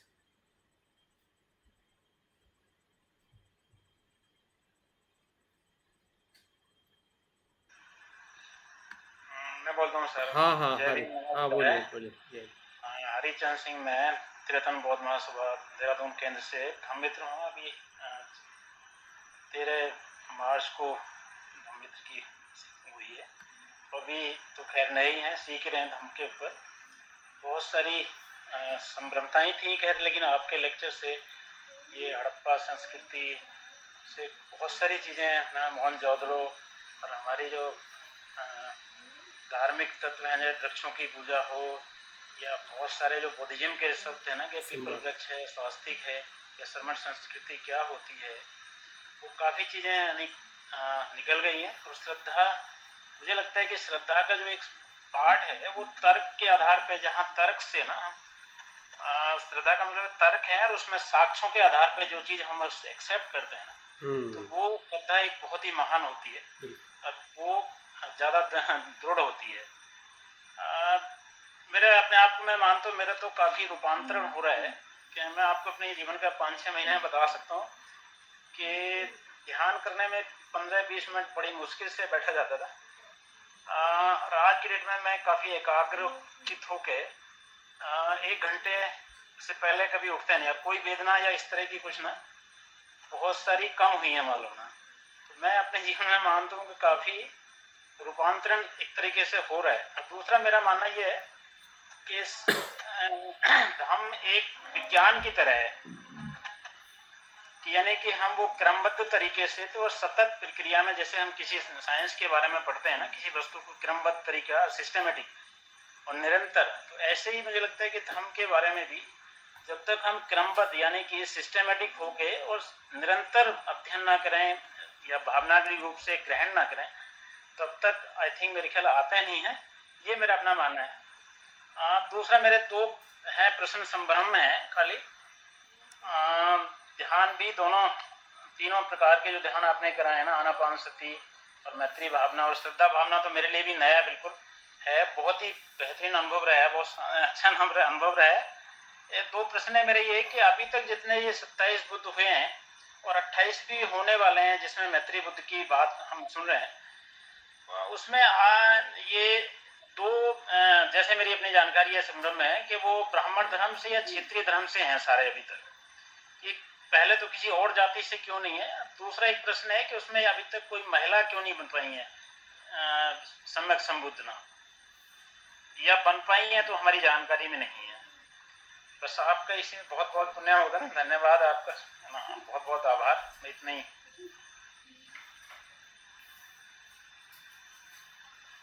Thank you. नेक्स्ट।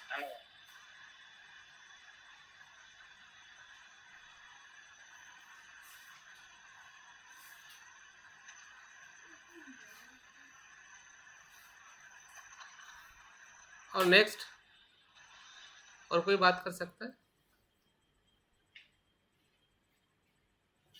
हाँ सर, मैं कर हाँ करो ना। सभी को मैत्रीपूर्ण जय भीम। सर, मैं वो हड़प्पा मोहनजोदड़ो ये नाम सुनी थी, पर मैं ज्वाइन नहीं कर पाई सर, लेक्चर सुनी नहीं, पर मैं सुनूंगी क्योंकि मेहमान थे तो मेरे को टाइम नहीं मिला सर वो। तो मैं अभी सब बता रहे थे ना, तो मैं सुन रही थी। सिर्फ पढ़ाई के वक्त मैं जब पढ़ रही थी तब हड़प्पा मोहनजोदड़ो के बारे में वो सुन रही थी, पर उतना मुझे नहीं पता है। पर अभी और वो बताए तो मुझे बहुत जिज्ञासा लग रही था, तो मैं अभी वो वीडियो सुन लूंगी मैं। हाँ जरूर सुनिए। मैं वो ध्यान के बारे में ज्यादा ये कि मैं हाँ जी। फोकस करती हूँ मैं। हाँ। जो ध्यान का है तो मुझे बहुत ही अच्छा लगा सर। मैं पहले काउंटिंग करती थी 1 2 3 4, पर अभी वो नहीं, और सीधे आपने वो तीसरे पायरी पे शुरू की, वो मुझे बहुत अच्छा लगा। और श्वास श्वास आना जाना, और चौथी पायरी, और फिर बाद में मुझे ऐसे लग रहा था वो आनापानसती ध्यान मुझे एकाग्र की तरफ मैं जा रही थी, सफलते में मैं देख रही थी, मैं अपने वेदना देख रही थी, तो कैसे मेरे मन में क्या आ रहा है वो देख रही थी मैं। तो उस दिन मैं आनापानसती ध्यान ये मुझे ये बहुत ही अच्छा लगा, ऐसे वीर्यवान लग रहा था मैं। ऐसे घर का अभी मैं जो काम की तो मुझे ऐसा थका हुआ महसूस नहीं हो रहा था जो हरदम होता था। मैं बोली क्या हुआ है भाई, आनापानसती तो इसके पहले भी करती थी, आज क्या हुआ? तो फिर मैं ऐसा मुझे लगा तो मैं एकाग्र हुई, अभी तक मैं उतनी एकाग्र नहीं होती थी। तो ये मुझे वो उस दिन का अनुभव लगा। और मैत्री भावना आपने जो बहुत अच्छा लिए सर, मेरे को ऐसा लग रहा था मैत्री भावना में उतना इस समय मेरी भावना जो थी, जो गहराई से अपन जाना चाहिए वो नहीं चाहती थी। हरदम मैं जैसे यांत्रिक, हाँ सुखी हो, आनंदी हो, दुख मुक्त हो, तो ऐसे टाइप के देख रहे थे। पर आपने बोला जो कुशल कर्म करना चाहिए, कुशल कर्म अपन करते हैं तो अब मैं सुखी हूँ तो हूँ, सुखी हो रही हूँ तो देखना है अपने में। तो मैं रुक रुक के वो देख रही थी, मैं आनंदी हूँ तो सही में आनंद लग रहा है क्या अंदर, तो वो देख रही थी। पर जब ऐसे न्यूरन है ना सर, वो न्यूरन नहीं आते और चले जाते थे तो फिर अच्छा आनंद लग रहा था मन में, यानी वो फोकस न्यूरन की तरफ नहीं हो रहा था, जो आप बता रहे थे ना उसके तरफ हो रहा था, तो वो नहीं आ रहे थे, तो बहुत आनंद हो रहा था, नहीं मैं सुख दुख से मुक्त हो सकती हूँ, ये मेरे को विश्वास लग रहा था। और जब आप श्रद्धा आनी, जो अपन 5वीं पायरी जो अपन सबके इस पे लेते हैं सभी, जैसे प्राणी मात्रा सभी, तो मुझे मेरी ऐसी चेतना विशाल लग रही थी, तो ऐसे लगा तो मैं पहले मैंने मर्यादित लगती थी, अभी मैं बोली मेरे तो जैसे सभी है। हाँ, तो उनके तक अपनी वाली ये सुबह जो अपन बोलते हैं उनके लिए वो पहुंचना चाहिए, तो फिर अपने पास में ऐसे क्या बोलते हैं आंतरिक अच्छे भाव से अपन ने बोलना चाहिए। तो अभी तक तो मुझे वैसा भाव नहीं आता था, पर उस दिन मैं मैत्री भावना के इसमें मैं वो देख रही थी, तो जागृत होके मैं वो ही सुखी हो, दुख से मुक्त हो, ऐसे मेरे मुंह से वो निकल रहे थे, तो मुझे वो बहुत अच्छा लगा सर, वो मैत्री भावना।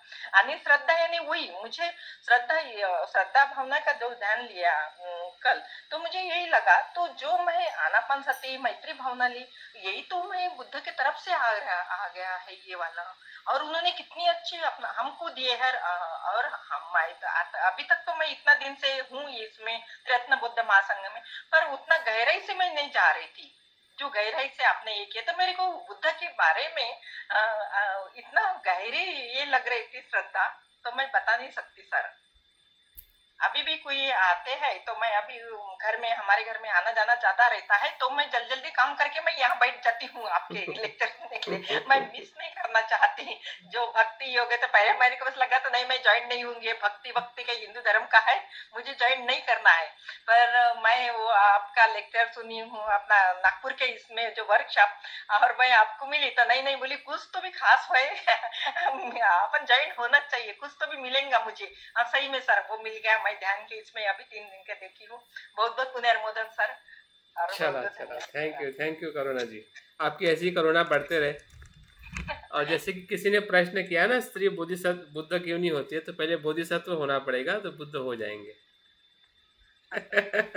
स्त्री को भी चांस मिलेगा बुद्ध होने का। कोरोना चलिए, से तो हाँ थैंक यू। बोला रत्नाताई, बोला। सर हाँ मैं तो आज ही मैं पहली बार आई हूँ और सभी को ध्यान से सुन रही हूँ। क्या क्या मैं शिविर में गई थी बोरधरन के सतीपट्टन सूत्र, हाँ जी, हाँ जी, इसलिए मैं बहुत शांत भी हूँ। ठीक है और ठीक है आपको तो सुनना ही था मुझे, इसलिए मैं सुनने बैठी हूँ आज पहली ठीक है बार। और ठीक है। ये जब सब बताया इसका श्रद्धा के बारे में और वो ध्यान के बारे में, श्रद्धा की, वो मुझे करना है। वो कितने हुए मुझे मालूम नहीं, लेकिन मैं अब खंगालूंगी क्या क्या हुआ। कितने टॉप हुए आपके? 3? एक टॉक एक हुआ, 3 ध्यान हुए।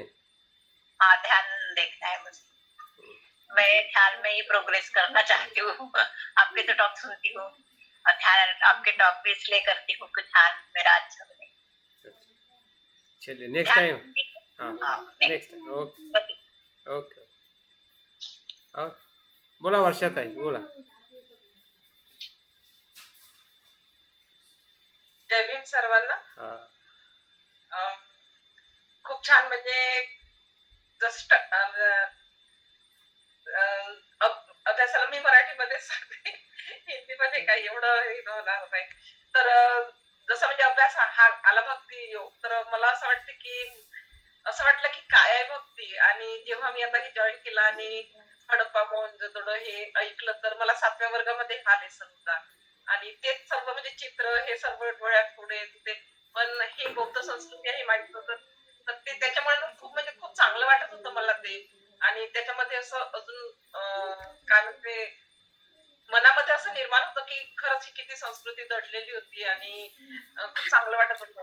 आणि प्रत्येक वेळी सर तुम्ही एक नवीन विषय घेऊन येता, म्हणजे मला वाटतं की ती जुनी गोष्ट असते त्याला नवीन आणि प्रेझेंट करता, म्हणजे एक कोर्स खूप चांगला डिझाईन करता. ते पण मला खूप चांगलं म्हणजे असं बुद्धांकडे घेऊन जाण्यासाठी एक वेगळी स्टडी वाटते आणि अजून श्रद्धा खूप वाटते. आणि मला एक आवडलं की प्रज्ञा म्हणजे श्रद्धा म्हटलं, तर ही गोष्ट मला खूप म्हणजे मी दिवसभर त्या शब्दावर, एका शब्दावर चिंतन केलेलं आहे की प्रज्ञा जर आपली हे झाली तर खरंच बुद्धांप्रती जास्त श्रद्धा वाटते असं मला वाटलं. आणि त्या याने मी जास्त म्हणजे श्रद्धावान झाली की आपल्याला फक्त श्रद्धाच वाढवायची आहे असं मला वाटतं जास्त. आणि परत दुसरं ध्यानाविषयी आनापानसतीचं जे ध्यान केलं, तर ध्यान तर खूप चांगलं झालं. म्हणजे खरंच तुमची ती घेण्याची पद्धत हे मला ती खूप म्हणजे असं एक वेगळेपणा वाटतं. आणि इतकं सुंदर चांगलं ध्यान चालत असताना मध्यंतरी मध्ये माझ्या मनामध्ये, मी ध्यानातच असताना माझ्या मनात एक प्रश्न निर्माण झाला की मी कुटुंबाविषयी खूप आसक्त आहे असं माझ्या मनात ध्यानात असतानाच आलं. तर माहित नाही ध्यानात होती पण तो कसा काय प्रश्न माझ्या मनात निर्माण झाला.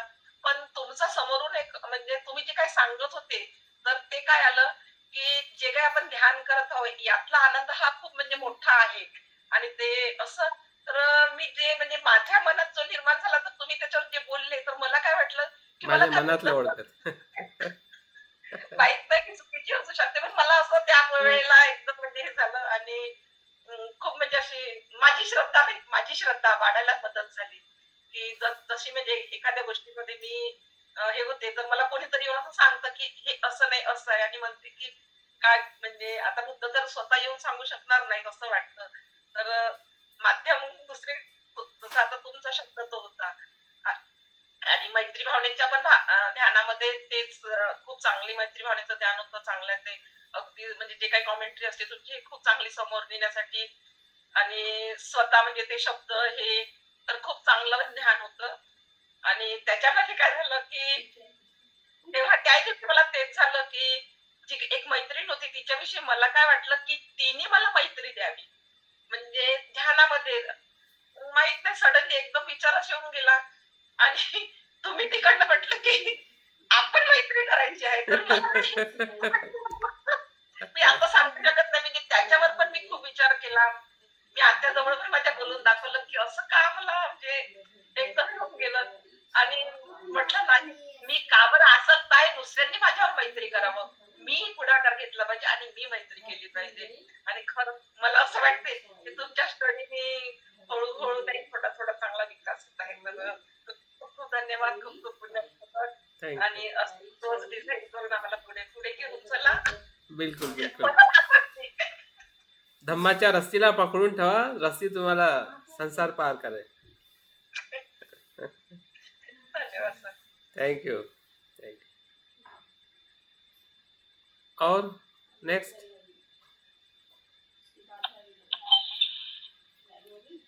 हाँ हाँ करुणाताई बोला. जय भीम.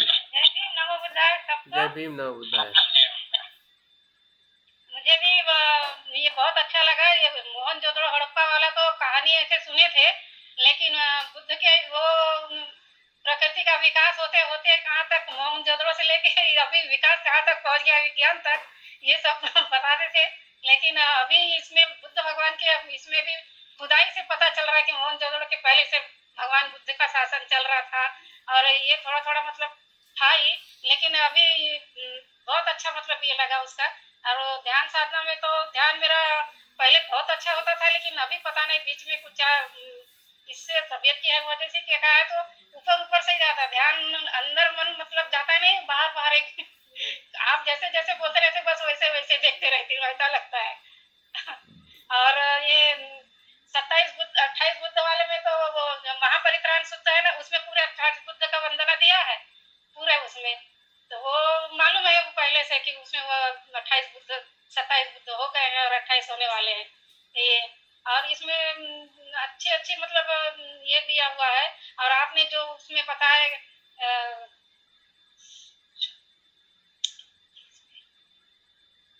ये श्रद्धा भावना के इसमें श्रद्धा ना भावना पहले से ही जानते थे कि श्रद्धा और अंधश्रद्धा होती है. ज्यादा करने से ज्यादा ये करने से अंधश्रद्धा होती है. तो श्रद्धा कितना करना चाहिए कितना नहीं करना चाहिए ये इसमें मतलब भ्रम हो रहा था. लेकिन अभी आपने जो ध्यान भावना किए उसमें 7 स्टेप बताए थे तो वो स्टेप धीरे धीरे का मतलब 3 बार मैंने विपස්සना उसका करी हूँ. आज सुबह भी करी तब जाके थोड़ा थोड़ा समझ में आया मेरे को और दिमाग में घुस के गया. चलो बस मैं इतना ही कहना चाहूंगी. बाकी तो अभी अच्छा ही लग रहा है और आपका बताया हुआ बहुत कुछ समझ में आ रहा है. रिकॉर्डिंग बाद में और सुन लेते हैं तो अच्छे से समझ में आ जाता है. पहले बार में इतना नहीं समझता है लेकिन रिकॉर्डिंग हो जाती है ना तो दोबारा सुनने में और बढ़िया से समझ में आ जाता है कि क्या है और क्या आप सर ने बोले हैं और क्या करना है. गुड ये आपका बहुत बहुत धन्यवाद. बहुत बहुत पुण्य अनुमोदन जो हमको इतनी जानकारी से और आगे बढ़ाते जा रहे हैं. गुड तो श्रुत में प्रज्ञा को मजबूत करिए. चिंतन में प्रज्ञा मजबूत होगी और चिंतन में प्रज्ञा को मजबूत करिए. भावना में प्रज्ञा मजबूत होगी. सुनने में ही मेरा ज्यादा वो है. पढ़ने लिखने में ज्यादा ध्यान नहीं जाता है. लिखने पढ़ने बैठी की नींद आती है मेरे को पता नहीं क्यों. चलेगा और नींद. सुनने में तो हाँ बिहारों में भी अभी भंते जी लोग भी बताते हैं श्रवण संस्कृति कैसी है ब्राह्मण संस्कृति कैसी थी और बुद्ध एवं धम्म के बारे में वो भी बहुत बहुत अच्छी जानकारी देते रहते हैं. तो बिहारों में जाने से भी बहुत कुछ जानकारी हासिल होती है और आप जो बता रहे थे अब धीरे धीरे और पूरी तरह समझ में आ रहा है. Good thank you very much Karunatai. Next ठीक है सर. नेक्स्ट इधर भारत मोरे बाकी है. फिर संगीता, शशि, उदयवीर जी, सुकेशनी, वीरेंद्र, वसंत और एक दो हो सकता है. 10 मिनट है अपने पास. हेलो हाँ, शशि मौर्य। Hello sir. हाँ, हाँ, मेरी आवाज आ रही है सर? बिल्कुल हाँ, आवाज़ आ रही है। हेलो। आवाज़ आ रही है, बात हाँ करिए। हाँ, जय भीम, नमो बुद्धाय। सभी को जय भीम, नमो बुद्धाय। सर ज्यादा तो नहीं समझ में आ रहा, पर थोड़ा थोड़ा आ रहा है। Good good. श्रवण संस्कृति या वैदिक संस्कृति थी, तो जैसे अपने महापुरुष रहते, संत रहते जितने, तो उन्हें हम श्रवण संस्कृति बोलते थे। पहले हम कहते थे, ये एक शब्द इसमें पूजा में आता था, श्रवणों के दर्शन करने चाहिए। तो मैं सोचती श्रवणों में दर्शन क्यों लिखा है इसमें, ये तो श्रवण माने ब्राह्मण में समझती थी। जब अधिक क्लियर हो रहा कि नहीं, संतों को भी बोलते थे, अपनी संस्कृति यही होती थी। तो काफी चीजें ध्यान में आ रही है। और भाव, जैसे भक्ति भाव, तो मैं कुछ बीच बीच में जब पढ़ती रहती हूँ तो उसमें आता है कि भक्ति भाव हमारे अंदर जब तक भक्ति नहीं, भाव नहीं आएगा, भाव माने भावनाओं में, तब तक हम प्रैक्टिकल नहीं कर पाएंगे। पढ़ेंगे, सुनेंगे, समझेंगे, चिंतन करेंगे, तब कहीं धीरे धीरे समझ में आता है कि वो बुद्धिज्म बहुत ही मतलब वो एक अनंत सत्य है, इतना आसानी से नहीं पकड़ने आते हैं। और पहले शुरुआत में तो कोई मतलब पहले सोचती थी 5 शील ही आ जाए, यही काफी है। जब 5 शीलों पे आ गए तब आगे चलते आए गहराई में, तो काफी चीजें स्पष्ट धीरे धीरे हो रही हैं, पर इतनी नहीं हो रही हैं। और सर ध्यान में कभी कभी तो बहुत उत्साह होती है ध्यान बैठने में, कभी कभी बिल्कुल मन नहीं लगता है। कभी कभी इतनी गहराई में चले जाते, कभी कभी कहते हैं चल ठीक है बहुत हो गया, उठ जाए, मतलब ऐसा कभी कभी होता है। तो मतलब ऐसे श्रद्धा, जब तक मेरे मन में बुद्धि के प्रति श्रद्धा नहीं होगी तब तक हम कुछ भी नहीं कर सकते। पहले हम श्रद्धा के बारे में नहीं जानते थे, बस इतना ही जानते थे, अंधश्रद्धा और वैसी श्रद्धा, बस। तो अब जब अपने में बार बार श्रद्धा में मतलब पढ़ाते भी हैं, कुछ मैं देखती भी है, किताबों में पढ़ती है, जब भी मुझे थोड़ा टाइम मिल जाता है तो मन में एक श्रद्धा सी आती है। जब हमारी श्रद्धा होगी तभी हम पूजा स्थान सजाते हैं। जब मेरे मन में श्रद्धा होगी तो हम जल्दी उठेंगे, जल्दी जल्दी काम खत्म करके या आपके लेक्चर सुनेंगे या ध्यान में बैठेंगे। ये हमारी एक श्रद्धा ही होती है, श्रद्धा के बिना हम आगे नहीं बढ़ सकते। तो मैं अपने मतलब ऐसे अनुभव मतलब श्रद्धा भाव के बारे में बताना चाहती हूँ। गुड। 27 बुद्ध के बारे में मैंने सुना था, पर इतना नहीं गहराई से था। तो पहले भी बुद्ध हुए थे और आगे भी बुद्ध होंगे, पर आपके माध्यम से स्पष्ट थोड़ा थोड़ा हो रहा है। और जितना ही हम चीजों को ज्यादा फिर मतलब ध्यान से सुनेंगे या समझेंगे तभी हमारे समझ में आएगी, क्योंकि हम लोगों को बहुत बाद में ये चीजें मिली हैं। हमें तो रूढ़िवादी चीजें या हमारी हिंदू चीजें शुरू से चले आए तो वो हमारे दिमागों में भरी रहती हैं। और जब तक हम इन चीजों को सुनते हैं तब तक तो हमारा इतना मन खुश होता है कि बस सुनते रहो और हम ये कर लेंगे वो कर लेंगे।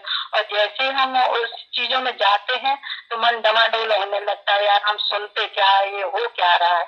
ये तो जैसे 100 में से 10% ही लोग मतलब इस चीजों को मानते हैं और 90% उसी चीजों में चलते हैं। तो हम जब 90% में जाते हैं तो हमारे दिमाग को ऐसे ही ऑटोमेटिक होने लगता है, मतलब वो हावी सा होने लगता है। फिर भी कंट्रोल करते हैं सुनने के माध्यम से या जो अपना आप पढ़ाते हो शिविर के माध्यम से बहुत कुछ जानकारियां मिल रही हैं।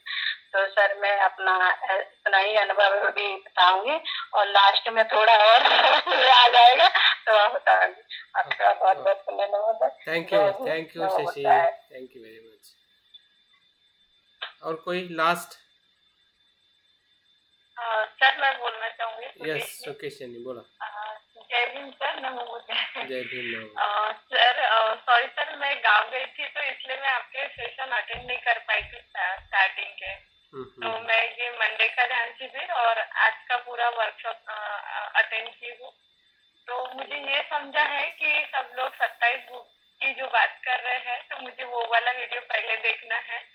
और जो हड़प्पा संस्कृति की बात हुई है वो भी वीडियो पहले देखना है।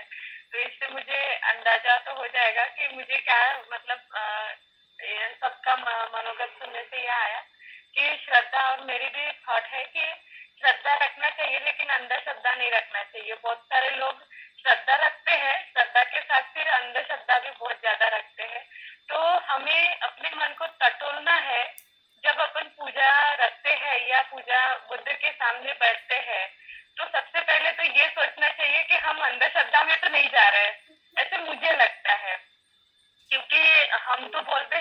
तो बन गया है, लेकिन अभी तक के हम वही बस मूर्तियां चेंज हुई है, बाकी जो श्रद्धा अपने मन में है वो हिंदू पद्धति की हो या फिर बुद्ध पद्धति की हो, लेकिन भावार्थ हम वैसे ही है। तो हमें अपने भावार्थ को चेंज करना है, और आपके क्लास से ध्यान से हमें यही समझने को मिलता है कि हम हमारे मन को, हमारे भाव को हम चेंज करते। हाँ सॉरी सर। हाँ तो यही मुझे समझ रहा है सर कि हमें अपने भाव को टटोलना है और चेंज करना है और आपके ध्यान से हमें बहुत प्रेरणा मिलती है सर, और मुझे बहुत सारा चेंजेस हो रहा है मेरे स्वभाव में, वो मुझे समझ में आता है, तो मुझे बहुत अच्छा लगता है सर। और सर वो जो आपने रिकॉर्डिंग की हो अभी, तो वो बहुत अच्छा है, क्लियर है और स्पष्ट है, बस बीच में थोड़ा सा साउंड कम था, बाकी सब पहले के मुकाबले जो ऐसे धीमी आवाज थी, ऐसे वो इरिटेट होती थी वो अभी नहीं है। तो पूरे वीडियो अच्छे हैं सर, मैंने 3-4 वीडियो सुनी हूँ क्योंकि अटेंड नहीं कर पाई, तो बहुत अच्छे हैं सभी वीडियो, अभी पहले के मुकाबले सभी वीडियो अच्छे हैं। तो thank you sir. Thank you. बस वो बीच का आवाज है ना सर, ध्यान का जो आपका जो आवाज था वो थोड़ा सा बहुत ही धीमा है तो थोड़ा सा, बाकी सब बहुत अच्छा है। Thank you for suggestion, comments. और मुझे लगता है कि यहाँ पे हम अभी जो भी बाकी है, और नेक्स्ट आने वाले शुक्रवार में हम फिर से जो कल और परसों जो टॉक होगा उसके मिलके भी हम एक रिपोर्टिंग लेने वाले हैं। तो बहुत बहुत धन्यवाद आपके सभी के मनोगत अनुभव, और कुछ प्रश्न भी आए हुए हैं, तो इस प्रश्नों का भी हम कंटिन्यूशन शुक्रवार को कर सकते हैं। और भी कुछ प्रश्न हैं आपके जिन्होंने यहाँ पे नहीं कह पाए हैं, और मन में अगर प्रश्न निर्माण हुआ है, श्रद्धा, अंधश्रद्धा, भक्ति, हिंदू भक्ति, बौद्ध भक्ति, या जो भी प्रतीक, जो भी चीज़ें हम देखते हैं और कहीं ना कहीं हमें संभ्रम निर्माण होता है, तो ऐसे कोई भी संभ्रम अगर श्रद्धा के सामने आते हैं तो वो ही संभ्रम हमें अंधश्रद्धा में लेके जाते हैं। क्योंकि हम जैसे कि उदाहरण के तौर पे अगर मैं बात करूं कि ओम शब्द जो है वो श्रद्धा अंधश्रद्धा में कैसे परिवर्तित होता है।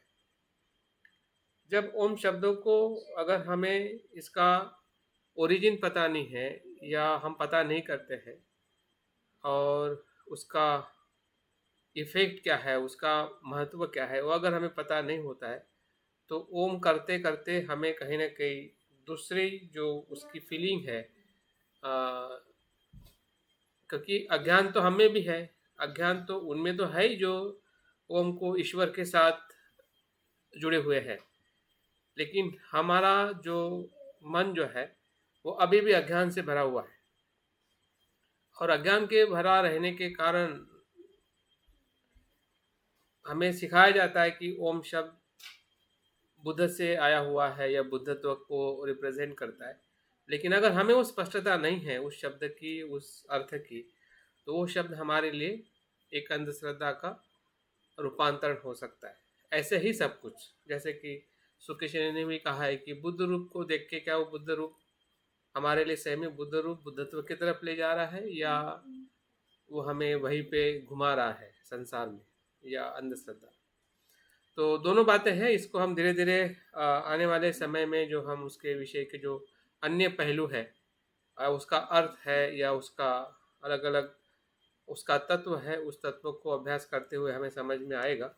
लेकिन फिर भी अगर आपके मन में कुछ प्रश्न है तो ज़रूर आप उसको ग्रुप में रखिए, आपकी रिपोर्टिंग को और खुला करिए, क्योंकि आपकी रिपोर्टिंग से दो बातें हमें पता चलती है। एक तो यह है कि आपने सही में जो सुना है वो सही में उस स्रोत में, जिसे हम श्रुत में प्रज्ञा कहते हैं, क्या वो बढ़ रही है क्या, ये इसकी एक प्रकार की परीक्षा है। परीक्षा मतलब मैं परीक्षा ले रहा हूँ ऐसा नहीं है, लेकिन ये आपकी ही आप परीक्षा ले रहे हैं। जब आप सुन रहे हैं उसकी परीक्षा कब होगी कि जब आप बोल रहे हैं या कुछ अनुभव को आप चिंतन करके उसको समझ पा रहे हैं, तभी श्रुत में प्रज्ञा की सही परीक्षा होती है कि हाँ, जो मैंने सुना है या जो मैंने पढ़ा है वो सही में श्रुत में प्रज्ञा के स्तर पे गया है। तो जितनी श्रुत में प्रज्ञा बढ़ेगी उतना ही चिंतन बढ़ेगा, और चिंतन में प्रज्ञा से श्रुत में प्रज्ञा और गहरी होगी। जैसे कि हम अभी आप सुन रहे हैं, और श्रुत में प्रज्ञा अगर चिंतन में प्रज्ञा के साथ में कनेक्ट होती है तो सुनते सुनते ही आपको समझ में आएगा, पढ़ते पढ़ते ही समझ में आएगा, पढ़ते पढ़ते ही समझ में आएगा, क्योंकि उस सुनने और पढ़ने की जो प्रज्ञा है उसके साथ में आपका चिंतन भी कंटिन्यू चल रहा है, या चिंतन से भी उसको आप एक क्षण के लिए क्यों ना हो, एक कुछ स्पर्श हो रहा है कि हाँ, ये चीज़ मुझे समझनी है, ये चीज़ को मैं इस प्रकार से देख पा रहा हूँ कि जो कभी वो छुपा हुआ था, वो कुछ अस्पष्ट था। हाँ? हम तो कर तो रहे थे लेकिन वो अस्पष्ट था, लेकिन जैसे चिंतन में प्रज्ञा श्रुत में प्रज्ञा के साथ में कनेक्ट हो जाती है तो हमें कहीं ना कहीं फ्लैश है, कुछ ना कुछ हमें अनुभव हो जाता है, और उसी अनुभव को और बेहतरीन करने के लिए हमें अपना रिपोर्टिंग, अपना मनोगत ज़रूर लिख के रखिए अपने पास, और उसके अनुभव के साथ अपने आध्यात्मिक जीवन को आगे बढ़ाइए, ताकि जो कुछ भी हम धम्म को ग्रहण कर रहे हैं विभिन्न स्रोतों से विभिन्न समय में, तो वो एनर्जी में रूपांतरित हो। जैसे कि पानी बहता रहता है, धम्म भी बहता रहता है अलग अलग स्रोतों में, लेकिन जब उस बहते हुए पानी को ऊर्जा में परिवर्तित करना है, हाँ? अगर उस बहते हुए पानी को हमें इलेक्ट्रिसिटी में परिवर्तित करना है तो वहाँ पे हमें एक स्टेशन निर्माण करने की ज़रूरत होती है, वहाँ पे उस पानी को रोकने की ज़रूरत होती है, उस पानी का जो वेग है या उसका जो रूपांतरण जो है वो करने की ज़रूरत होती है। तो बस ऐसा ही है, धम्म एक स्रोत है, और जब उस धम्म को ग्रहण करते हैं श्रुत में प्रज्ञा और चिंतन में प्रज्ञा के साथ, तो वो जो स्रोत जो है, धम्म का प्रवाह जो है ऊर्जा में परिवर्तित होता है, और वही ऊर्जा हमारे भीतर के जो अंग में जो अज्ञान है या आसक्ति है, उस आसक्ति और अज्ञान को क्या करता है, वो नष्ट कर देता है, या उस अंधेरी जगह पे प्रकाश दिखने लगता है। हमें जैसा है वैसा समझने लगता है कि सांसारिक सत्य क्या है और पारमार्थिक सत्य क्या है। तो वही समझदारी एक प्रकार से हम उसे श्रद्धा के रूप में प्रज्ञा कह सकते हैं, या प्रज्ञा के रूप में हम श्रद्धा कह सकते हैं। तो दोनों अनुभव एक दूसरे के बहुत ही समीप है, एक दूसरे से जुड़े हुए हैं, एक दूसरे के परिणाम से वो उत्पन्न होती है, और इसलिए हमने ये देखा है कि जो श्रद्धा के जो प्रकार बताए गए हैं, बौद्धिक भी है, सामाजिक भी है, भावनिक भी है, और जो अंतर्दृष्टि से भी प्राप्त होने वाली श्रद्धा है। तो ये विभिन्न स्तरों को हम आने वाले समय में उसका अभ्यास करने वाले हैं, वो क्या है और कैसे वो उत्पन्न होती है। तो बहुत बहुत साधुवाद आज के इस मनोगत और आप लोगों के अनुभव को शेयर करने के लिए। हमको सभी को लाभ मिला है, बताने वाले को भी, सुनने वाले को भी, और जो बाकी मित्र रहे हैं उनके लिए शुक्रवार का दिवस फिर से अपॉर्चुनिटी है, और जो प्रश्न रहे हैं उस प्रश्नों को लेके भी उसी दिन हम बात करेंगे। तो आपके अगर सभी की अनुमति है तो अभी हम आज का जो वर्ग है यहाँ पे हम समाप्त करते हैं। सर एक छोटा सा प्रश्न है, अगर आपको अनुमति हो तो सिर्फ पूछिएगा। हाँ, लिख के रख सकता हूँ मैं, बोलिए। मैं थोड़ा संभ्रमित हूँ कि भगवान बुद्ध ने तो जो कहा है कि मैं तो सिर्फ मार्गदाता हूँ, मैं भगवान नहीं हूँ, कर्म से भगवान है। तो हम जो भक्ति करते हैं तो श्रद्धा से वो उनकी भक्ति करते हैं, अच्छे गुणों की भक्ति करते हैं। तो ये भगवान ये तथागत गौतम बुद्ध जो थे, तो दोनों में क्या सिमिलरिटी है? हाँ, भगवान और तथागत का मतलब क्या है, ऐसा हाँ, संबंध क्या है? और दोनों अलग अलग समझ रहे क्या वो? हाँ, उनको भगवान मानते हैं, लेकिन भगवान बुद्ध ने वो खुद कहा है कि मैं भगवान नहीं हूँ, मैं सिर्फ मार्गदाता हूँ। तो हम जो भक्ति करते हैं श्रद्धा से, तो उनको भगवान मान के करनी चाहिए या उनके गुणों की पूजा करनी चाहिए? अच्छा सवाल है। वो भी आ जाएगा उसमें, जब हम उसको अभ्यास करने वाले हैं कि ईश्वर और बुद्ध की भक्ति और ईश्वर की भक्ति में क्या फ़र्क है, तो उसमें हमें मार्गदाता और मोक्षदाता के फ़र्क में भी हमें स्पष्टता होगी। प्रश्न अच्छा है, चलो इस प्रश्नों को लेके भी हम हमारा अभ्यास होने वाला है, चिंता ना करें। हो सकता है कि जो मैं 2 दिन में जो टॉपिक लूँगा उसमें बहुत सारे जो आप लोगों ने प्रश्न पूछे हैं उसी ही टॉपिक के अंदर आपका समाधान हो सकता है। अगर नहीं भी होगा तब भी हम शुक्रवार को उसके बारे में अलग से चर्चा कर सकते हैं। बहुत बहुत धन्यवाद, थैंक यू वेरी मच आज के सत्र में बने रहने के लिए।